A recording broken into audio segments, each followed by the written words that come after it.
Tonight on Here and Now, she is sharing her grief and speaking out against the recent spike in drug-related deaths. All I could think about was, I got to stop this. What would Ben want me to do? He would want me to stop this.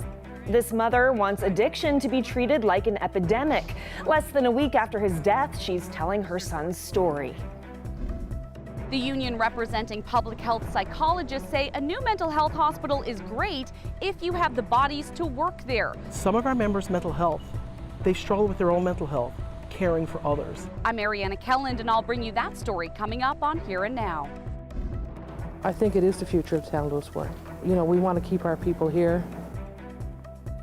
A kickstart for the economy, why the town of Lewisporte is taking over the government wharf. This is CBC Here and Now.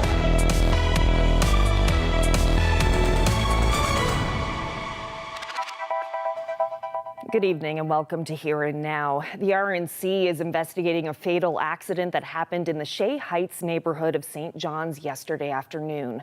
A young girl on a bicycle was struck by a pickup truck and was rushed to hospital shortly after 4 o'clock. She died a short time later. Police say the 81-year-old driver of the truck remained on the scene and is cooperating with the investigation.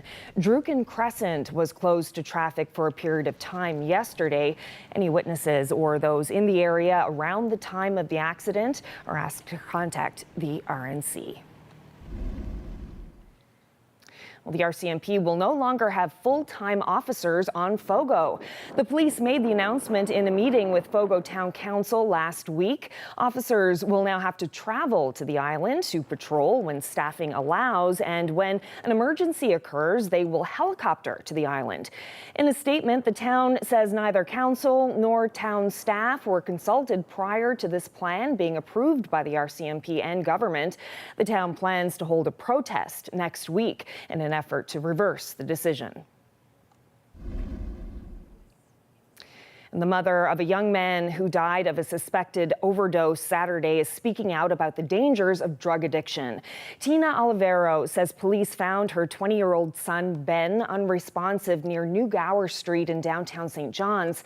The chief medical examiner says at least 11 people have died of drug overdoses in the province over the past month. Last week, the RNC released a warning to the public about the potentially fatal drug fentanyl being found in cocaine sold in this province. Olivero hopes talking about her son's death will also serve as a warning about the risks of illicit drug use. She describes arriving at the scene where her son was found Saturday morning. The police were there right where the flowers are, and they tried to work on Ben and bring him back, but they couldn't because he was long gone, long overdose. He overdosed, you know, in the bushes there by himself. He died by himself. I can't believe he left this world alone. And that's heartbreaking to me. I did everything to try and save him in the last 6 years, but it was not possible. Olivero says she'll be fighting to change privacy laws to grant family members more control over the treatment of loved ones dealing with addiction. Olivero will talk more about that with reporter Malone Mullen in about 30 minutes on Here and Now. Well, the RNC is investigating a report of gunshots in the Center City area of St. John's. Police say the shots were heard near Bully Street around 7:45 this morning. They say they don't believe it was a random event, and they're looking for any video from the area from this morning.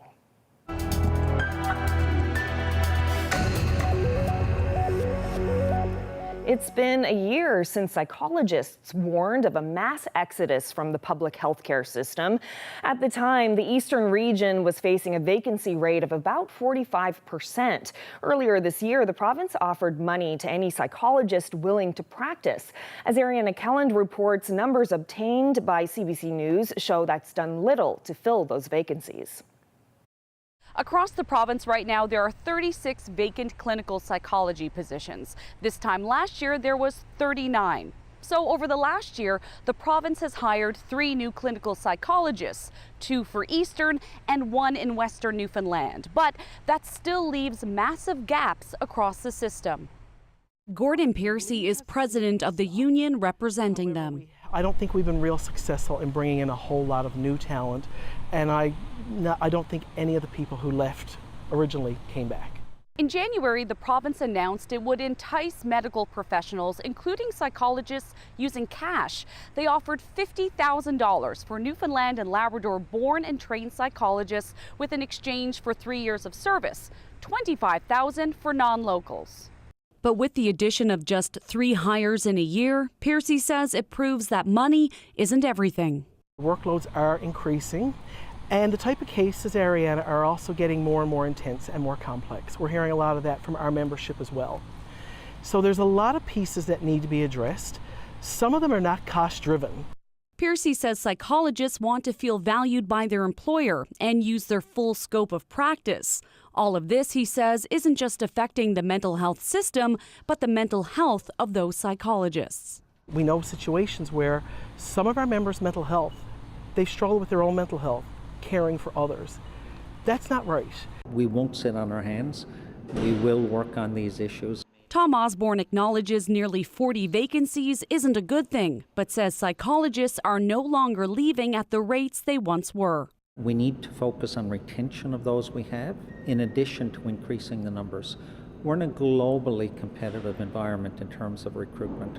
There's a shortage of clinical psychologists across the country. So to have increased it by 3, we are headed in the right direction. The health minister says he struck a working group to deal with the issue of retention. He says that group will begin its work as early as next month. Ariana Kelland, CBC News, St. John's. Well, meanwhile, Memorial University's Faculty Association and a clinical psychologist are warning of another potential blow. They say MUN's psychology residency program is in jeopardy because the university won't fill positions needed to run it. At this point, we are at the point of imminent collapse for the doctoral residency program, unfortunately. We've been sounding the alarm for a few years now, and increasingly as we get closer to our reaccreditation visit. But at this point, we are reaching the point of imminent collapse of the program. And we will have more on that story tomorrow evening on Here and Now. In other news, the federal government announced $700,000 today to support crisis hotlines in the province. The hotlines respond to issues around sexual and gender-based violence. Newfoundland and Labrador is the 11th province getting this type of funding. As Here and Now's Talia Kliot reports, the people behind these hotlines say the resources are critical. Marcy Ian says crisis support hotlines for survivors of sexual and gender-based violence save lives. I'm not exaggerating, and I'll say it again, and I have heard this time and time again, that getting directly connected to supports, getting directly connected to services is often the difference between life and death. End Sexual Violence NL and some transition houses will receive the majority of the $700,000. It will be used to expand programs and enhance already existing ones, such as video conferences. End Sexual Violence NL says that they've seen a 33% increase in phone calls in the last year and a 45% increase in demands for their programs and services. Yes, the stats are important, but let's humanize those numbers. So every single number is someone's friend, someone's parent, someone's daughter, someone's cousin. Stats Canada says over 30% of women in this province have experienced physical or sexual assault since they were 15. Marcy Ian says that since the pandemic, there has been an increase in gender-based and sexual violence. We told people to stay home, but home wasn't safe for many people. And the data tells a grim story, a story of mothers, sisters, daughters, friends, neighbors who aren't safe in their own homes. It's something that the group Stella Circle has seen firsthand. They provide women with counseling and support for employment and housing. Gender-based violence is not a women's issue. It is a everyone issue. It's a community issue, and so we need to have more resources like these available. We also need to be having conversations in communities, in our families, with our friends about the realities of gender-based violence, reducing that stigma and letting folks know that support's available. On behalf of all those who will benefit from this, the victims and survivors, the families, the communities who are all impacted by gender-based violence, this is a step in the right direction. Anyone looking to reach the sexual assault crisis line in the province can call 1-800-726-2743. Talia Cleot, CBC News, St. John's.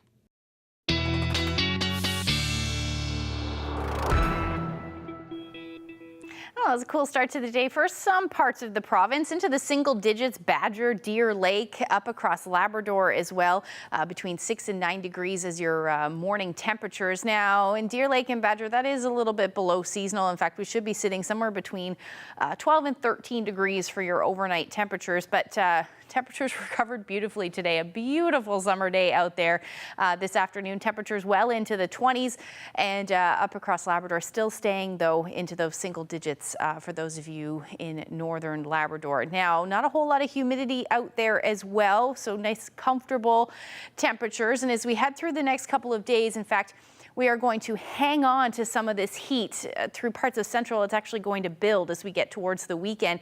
But note what happens as we head towards the end of the weekend. By the time we get into Sunday, we're going to start to see more of an onshore flow. That is going to cool those temperatures down for those onshore facing areas.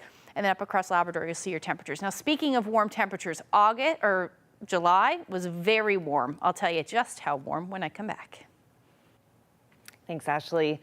Well, an update now on a story we brought you last night. A judge has a stern warning to an unlicensed acupuncturist today in St. John's.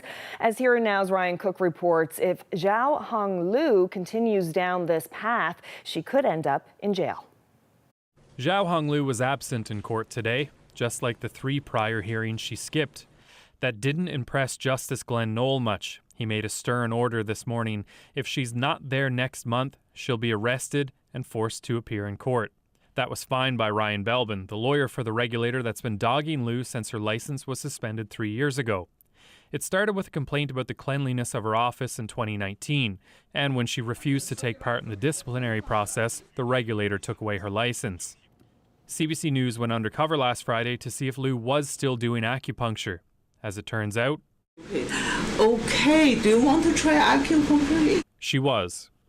And she had this to say when asked if she had a license. So you're like licensed and everything I'm like that? Like a physician. Oh, you are licensed, like a physician? No, not a physician. Right. But the way I have a license is a physician acupuncture. Okay, so it'll all be covered by insurance because you're licensed and everything like that. Yeah. Okay. Justice Knoll granted an order today allowing sheriffs to confiscate needles and put locks on the doors if she's caught doing acupuncture again. The problem is they don't know where she's going to be next.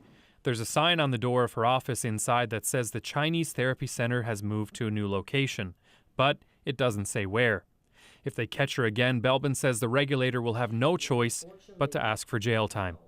The closure of this clinic is going to allow the regulator to act for the protection of the public, which is the lens that we're looking at.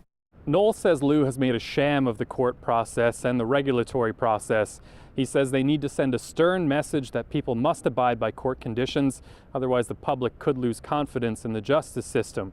And if that means arresting Lu, well, he says it would be a dramatic step, but it could be a necessary one. Ryan Cook, CBC News, St. John's.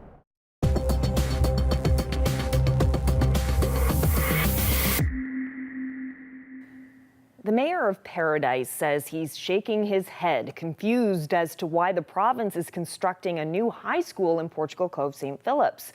Government says the school is set to open in the fall of 2026. But as Dan Bobbitt told our CBC radio colleagues this morning, the numbers don't add up, and he wants the premier to explain. We've been advocating for a high school in Paradise for a long, long time. I think it's longer than 10 years. the numbers speak for themselves. I mean, we're the fastest growing community in the province, if not in Atlantic Canada, youngest average age population. We've got 20% of our population is below the age of 14. And as Rhonda said about busing, we got almost 1,500 children being bussed out for high school, both the Mount Pearl and the CBS. So we're kind of split, right? We got 4 elementary schools. We're thankful for those, and an intermediate school now. So, but you know, it just leaves us shaking our heads. And around council chambers, all of us, you know, are unanimous. And it's like, why don't we have a high school? And the Paradise mayor says he has written a letter to the premier asking for a meeting. Andrew Fury lives where the new high school is being built, but has previously denied that it has any bearing on that decision. Well, fuel prices jumped again this morning. Gas is up just over 6 cents a litre. That puts the price of a litre of regular gas at $1.87 on the Avalon Peninsula and as high as $2.12 in parts of Labrador. Diesel, furnace oil, and stove oil all went up by over 3 cents a litre, while propane climbed by just under a cent a litre. Well, the town of Lewisporte is hoping to kickstart its economy as it takes over one of the community's largest assets. The province is signing over the massive wharf to the town, and they're setting their sights high. Here Now's Troy Turner has this report. It's more than 150 meters long, with a roll-on, roll-off ramp and a lay-down area of more than 4 hectares. And now, the town of Lewisporte is hoping to see its large wharf busy again. I think it is the future of town Lewisporte. Really. Employment, jobs, opportunity. You know, we want to keep our people here. We're going to keep our business community alive, and so we feel that this, in the years to come, this will drive the economy here. For decades, Lewisporte was the main transportation link to Labrador. Food, supplies, and passengers all used this wharf to connect to the northern coastal region. But as roads in Labrador became better, activity in Lewisporte slowed. It really was the nucleus for economic development in our community for the last 50 years. I mean, the coastal service operated out of here, passenger service in the Labrador operated out of here. Probably in its peak, there was 350 employees back in the 70s. In July, the province announced it would give the wharf and $10 million to the town. Council is excited by the potential. The community's been resilient in terms of, you know, our business community is strong and vibrant, our tax base is strong, our financial position as a community is strong, and we got a great group of individuals, both staff, volunteers, councillors, that we're more than confident that now that the province has finally recognized that they had to assist us in this fallout from the most recent closure of the coastal service, that we will bring this to the next level. Oil and gas is not going anywhere in this province. Obviously, we're strategically located. Our port is unique. Mining is booming in central Newfoundland, and while Botwood is looking at like wind energy kind of things, I think anything that happens in central Newfoundland, we can play a role. As the town of Lewisporte completes the paperwork on the acquisition of the wharf, it's turning its attention to another possible acquisition here at the federal government-owned marina. Troy Turner, CBC News, Lewisporte. Well, we brought you to Kitty Vitty Lake yesterday for the Royal St. John's Regatta, but some of the championship racers were still on the pond as we finished our show. And as we mentioned, the Fine Strokes Plaster and Painting crew took home the men's championship, finishing the long course in 9 minutes and 15 seconds. Meanwhile, on the women's side, the High Flow Hydraulic crew claimed its 4th straight regatta championship. They finished just under 5 minutes and 11 seconds. Well, July was very warm in most areas across the province. We'll talk about the numbers when I come back.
Well, before we get to Ashley's forecast, just have a look at this. Yes, Stephanie Brewer sent me this video today, taken this morning on her way to work in Bay de Verde. What appears to be a large basking shark eating breakfast practically on the shore. Very large shark indeed. Stephanie said she went back during her break to check on the shark, but it was gone.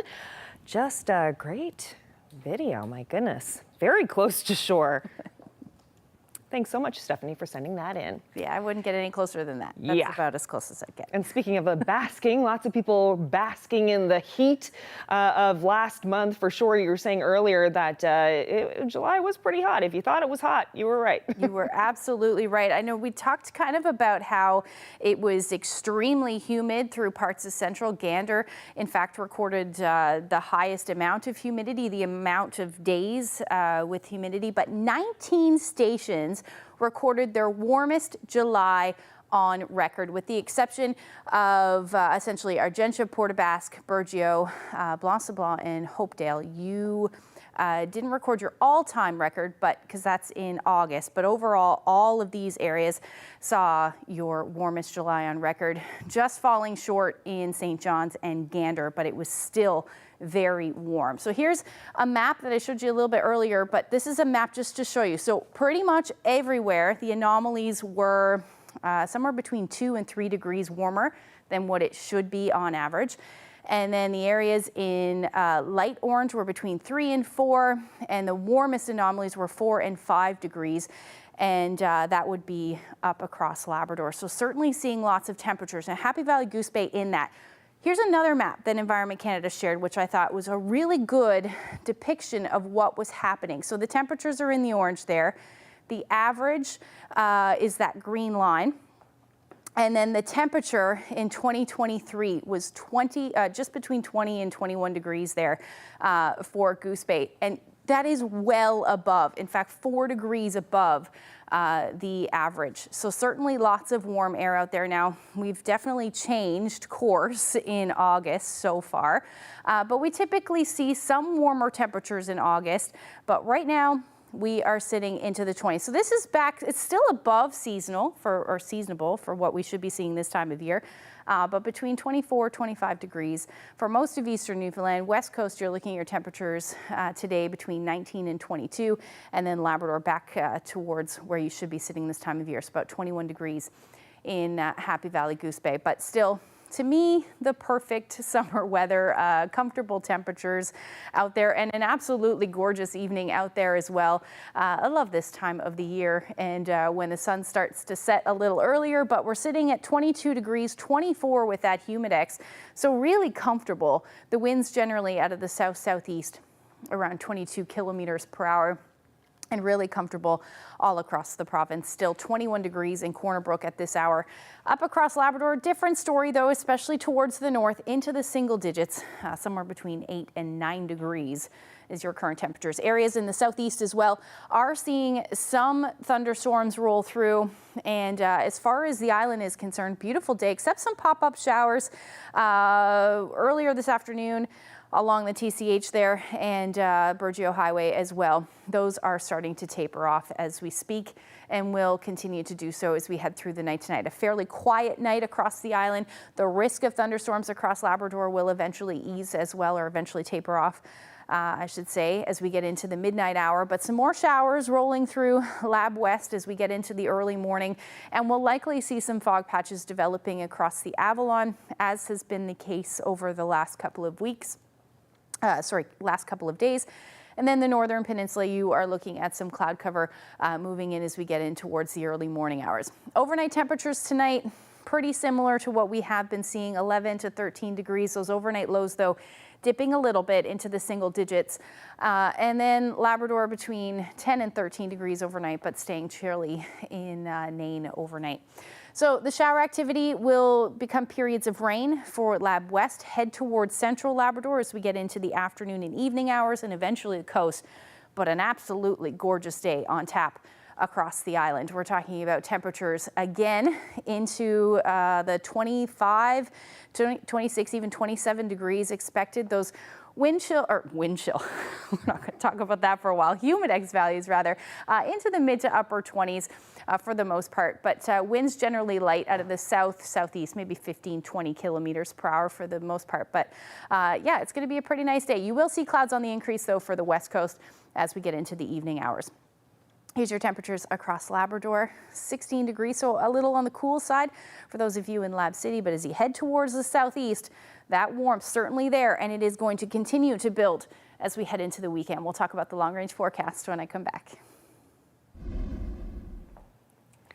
Well, it's a first for Atlantic Canada. Whale expert Jack Lawson and his team have tagged a female orca traveling in a pod of 8. She's been tracked moving around the Northern Peninsula since late July. Those green dots show her movement. Lawson says they hope the tag stays attached for months, giving researchers more insight into her journey. And I should mention, you saw that intimidating looking device there. Lawson says it is a low power, quiet tag and biopsy tool that's used to launch those small satellite tags. He was the kindest person in the world. We called him Gentle Ben. A mother's heartbreak after her 20-year-old son dies of a suspected drug overdose on Saturday. Tina Olivero hopes her personal tragedy will serve as a warning to others and maybe lead to legislative change. That's next.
A distraught mother is speaking out following the death of her child. In the hope of preventing future drug-related deaths, 20-year-old Ben Olivero died in St. John's last Saturday, just hours after being treated for a suspected opiate overdose. The young man is one of at least 11 people in the province to overdose in the last month alone. Harm reduction advocates say some of those deaths are likely due to drugs containing fentanyl. Ben's mother, Tina, spoke with the CBC's Malone Mullen.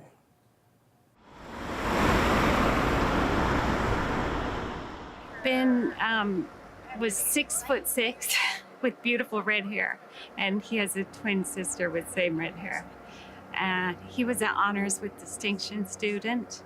We had a lot of trauma because I ran in the election, and after that, it was like you shame the parent, you shame the child. And Ben, that was the first signs I saw Ben really acting out and walking the streets at night distraught. And then he tried pot, and he's genetically disposed to pot addiction. His father had it, and it was instant. He was addicted. He was on the streets in 3 months from the moment he first tried pot. And for the last 6 years, he and I have been working through this together, but it was a freight train coming. First it was pot, then he went to shatter. Then when he was put into homes with other people in addiction, he went to opioids, needles, and it went from there. Like, he should never have ever been in those environments because his addiction was pot initially. And he was the kindest person in the world. We called him Gentle Ben because he was just soft-spoken and kind to everybody. He was a gentle giant. If you can you sort of walk me through the events of last weekend when you first heard about his overdose? Nobody called me. It's such a small city. Someone wrote on Facebook, "Is Ben gone?" And the day before, Ben had overdosed and was brought back. So we know that would be, fentanyl, because you can't come back from cocaine overdose. And someone wrote, "Is Ben gone?" And I knew, as a mother, energetically, I just knew. And I just jumped in my car and drove straight here. Nobody told me the address or anything. I knew where Ben was. And I left my car right there across the street, and I ran across, and I knew it was Ben. And the police were there right where the flowers are, and they tried to work on Ben and bring him back, but they couldn't because he was long gone, long overdose. He overdosed, in the bushes there by himself. He died by himself. I can't believe he left this world alone. And that's heartbreaking to me. I did everything to try and save him in the last 6 years, but it was not possible. They took me in the police car, and while I was in the police car, another overdose was happening at the same time. And Ben was our 10th overdose, and the one in the car was our 11th overdose. So, What made you want to speak out so soon after suffering such a devastating loss? all I could think about was, I got to stop this. What would Ben want me to do? He would want me to stop this. And I just got his voice inside me, gave me strength, and I started speaking out on autopilot and making sure people understood the events that caused these things that unraveled, to be able to, everything from his genetics to his environment to the culture to things that upset him, circumstances, and how quickly you can get addicted. And all you have to do is try cocaine, and you can die from a cocaine overdose or a fentanyl overdose. And we're not getting that message out there. This is way bigger than COVID-19. We shut down the whole entire country for COVID-19, and this is a drug epidemic that everybody's turning away from. I'm so mad that our country's dying because we can't get a hold of this. Shut the country down and get a hold of addiction. The very first thing we have to do is change the Charter of Rights and Freedoms and the privacy law, because the privacy law is preventing us from being able to help our children get the help they need.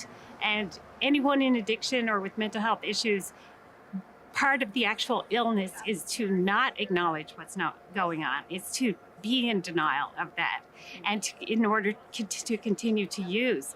So we shouldn't have a privacy law that prohibits us from getting help for someone who's completely out of their mind. And everybody knows this. So we have to start at the level of the laws. That's why we created a group called Ben's Law to change that. And we need people to get behind that at a legislative level. So that's first. If you don't have that, no other doors will open. The idea was to start. Well, it all started with a Newfoundland pony and a barn. Just ahead, we take you back in time to a throwback village in Victoria.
Well, there's a store, a barber shop, and a prisoner of war camp.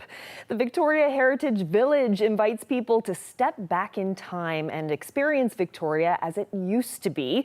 We paid a visit to the village to see how the small town looked decades ago.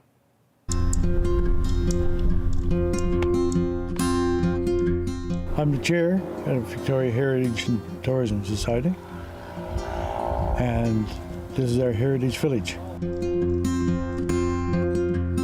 I help with all of the buildings here. The idea was to start the village was back about 20 years with two people, Roland Dan Burke and Arthur Kellaway, and they was interested in the Newfoundland Pony Association. Art was a member of that association for a while, so they decided they were going to build a pony barn, which is down here, and get a Newfoundland pony. So that's how it started. And from there they started to build on buildings, and we started to make it into a town. So we started off with the Salt Pack's house, and then the store, general store.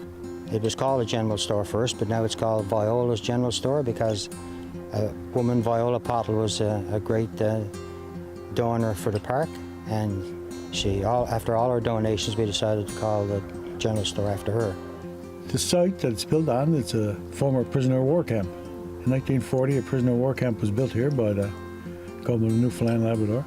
They were going to bring first civilian prisoners from England, and that didn't pan out. They went to Australia instead, so they decided to turn this site into a prisoner of war camp and bring over 1,000 German prisoners. And came in, they built the place in 1940, and the Dominion of Canada said, no, you can't bring prisoners, they'll be too close to us and, they may attack us. So, built it, and in 1945, they shut it down again with no prisoners at all. So, probably the first prisoner of war camp that didn't have any prisoners. But it was great at the time. It provided a lot of work for the local people. And now we have an opportunity to show that off with our prisoner of war museum that we have here and our little village, to bring people in and let them know what Victoria was like back in the early days and what most small towns in Newfoundland was like.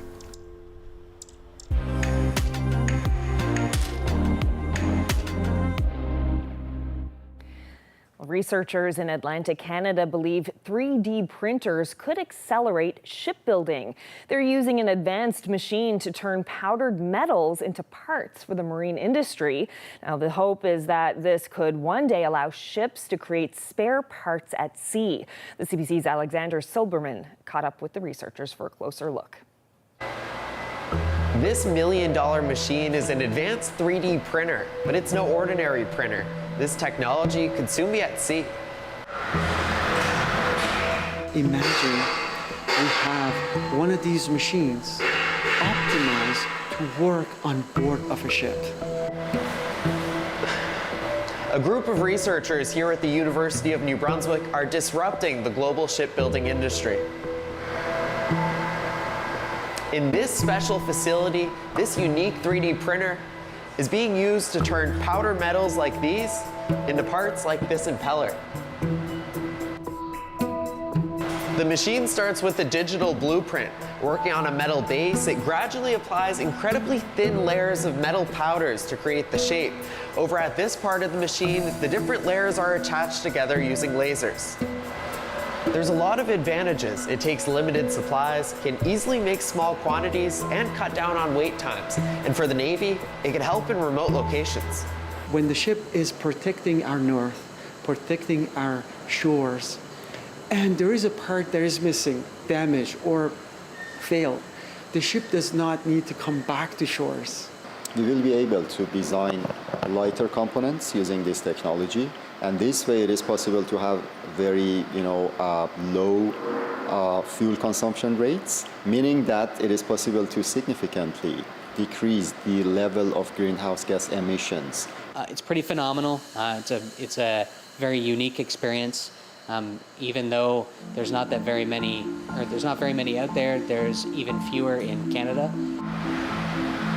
It takes up to 7 days for the printer to create a part. And while that might seem slow, it's a lot quicker than most manufacturing wait times. The researchers say the technology is evolving and expected to be a lot faster.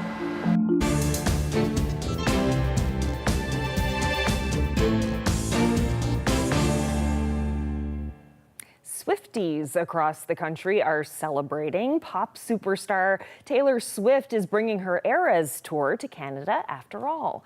The singer-songwriter will perform 6 nights in Toronto at the Rogers Centre in November 2024. Swift will be the first artist to perform 6 nights at the stadium in a single tour.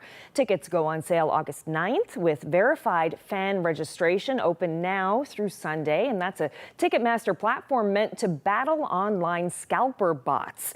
Canadian stops were not included in the initial tour announcement, prompting a chorus of disappointment online from fans. Prime Minister Justin Trudeau even made a plea on social media for the singer to come to Canada.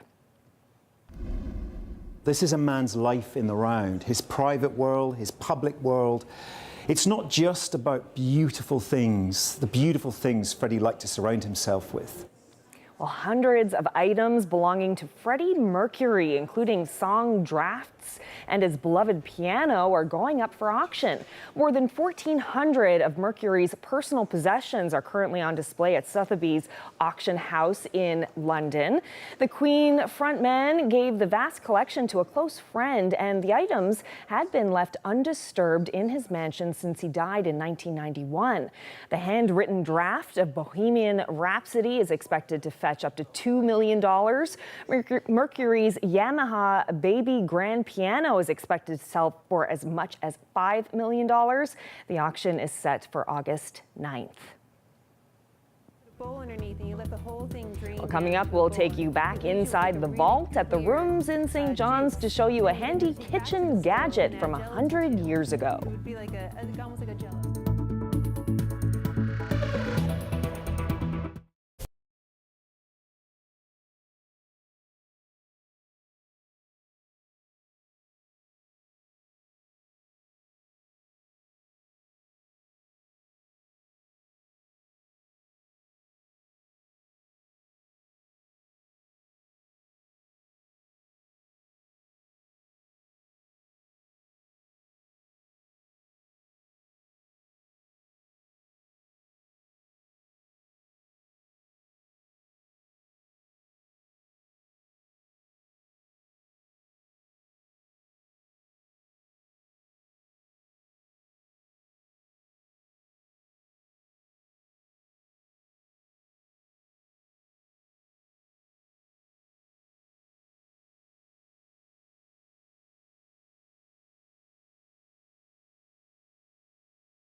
Well, the thought of some homemade jelly or jam will soon be driving berry pickers into the woods.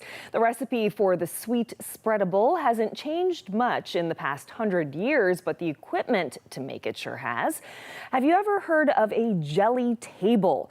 The story behind the century-old kitchen gadget is featured in tonight's installment of our summer series, Inside the Vault.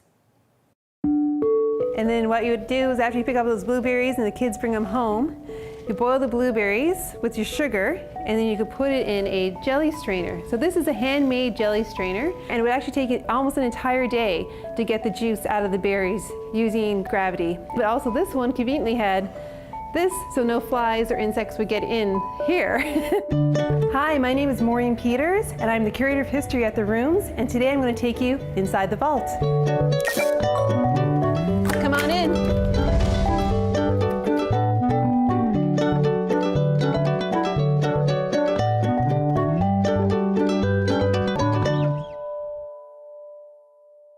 And here we have something that you don't see very much anymore, and that is a jelly table. We expect this is about from the 1920s, based on the material and the story that we received from the family, and also the fabric and the fabric style. So I also wanted to include in this is memory art by an artist by the name of Josephine Murphy. Josephine grew up here in St. John's, but her father was given a land grant to start a farm out in the Gouls. So Josephine, in her retirement, she painted over 30 pieces of what we call memory art. And it's the memory of her and her siblings growing up in the Gouls. And this one here is called Picking Blueberries. This would have been in her childhood, which would have been 1930s. But the clothes is a bit more modern in it, and we find that quite often in memory art that the clothes doesn't kind of match the time period. So here we have the picking of the berries, and here we have the production of the berries. So after you pick your blueberries, or your berries, your raspberries, your blackberries, partridge berries, and you boil them up with your sugar, and you put a bowl underneath, and you let the whole thing drain down into a bowl, and it leaves you with like a really clear juice. Then you have to take back to the stove and add gelatin to.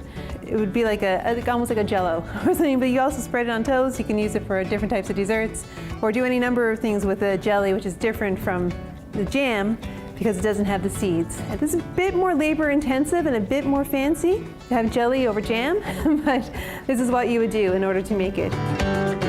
You know, picking berries was incredibly important. You had to pick enough berries to get you through the entire winter, and you had sent the kids out to pick all the berries and bring them home to then be processed and preserved in order to get you through the entire winter. It was a very important part of the seasonal round in life in Newfoundland and Labrador.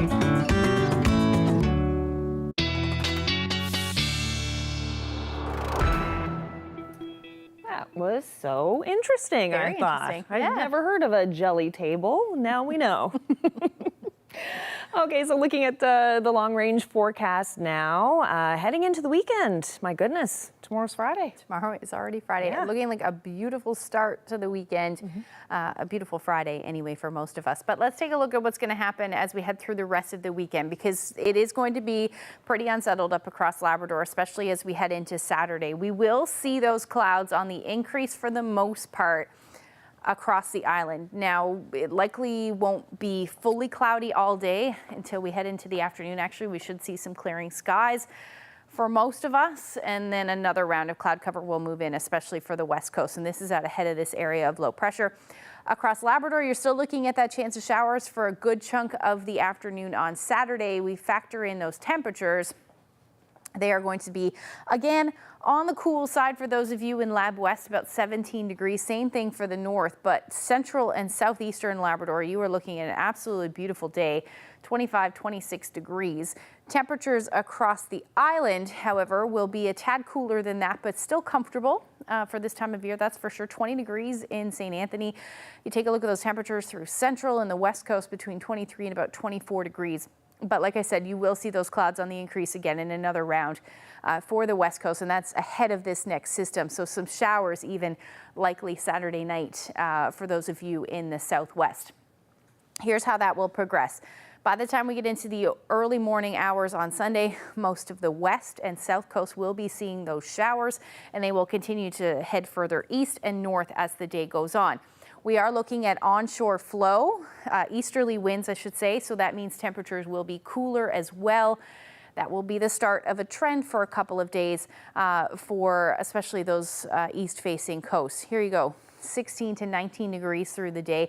Northern Peninsula, you are not going to see that rain move in until Monday. So you'll enjoy some sun and cloud through the afternoon, 17 degrees. And then that will be the story for central and southeastern portions of Labrador as well. So 23 or 24 degrees through the day. Otherwise, the chance of showers will continue for Lab West and northern Labrador as the day goes on. Here's the 5-day forecast for St. John's and eastern Newfoundland. There's that trend I was talking about. So 16, 17 degrees topping out. It looks like for the beginning of next week. Showers the story for Monday for St. John's and eastern Newfoundland. And by Tuesday, looks like they'll linger into the first half of the day, but we should see some clearing as the day goes on. Now for central central Newfoundland, you'll likely see some peaks of sun Monday and Tuesday. However, it will be unsettled, so 18 to 21 degrees. You'll see that trend warming. And then for western Newfoundland, you'll see a similar trend. Looks like Tuesday will be dry for you and about 21 degrees. Temperatures will start to bump back up as we get into the middle of the week. For eastern Labrador, you're looking at a nice stretch of weather. Lots of sunshine, temperatures between 23 and 24 degrees as your daytime highs, overnight lows into the teens.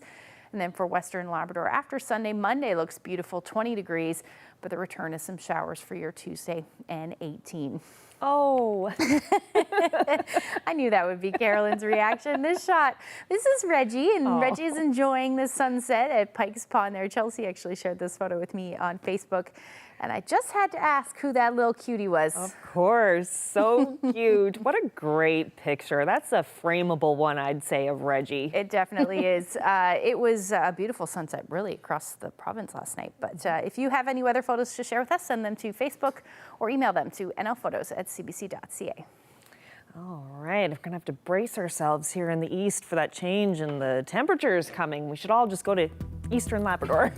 That's where the nice temperatures will be. Yeah, exactly. Well, that's it for us on this Thursday evening. Thank you so much for joining us. Good night.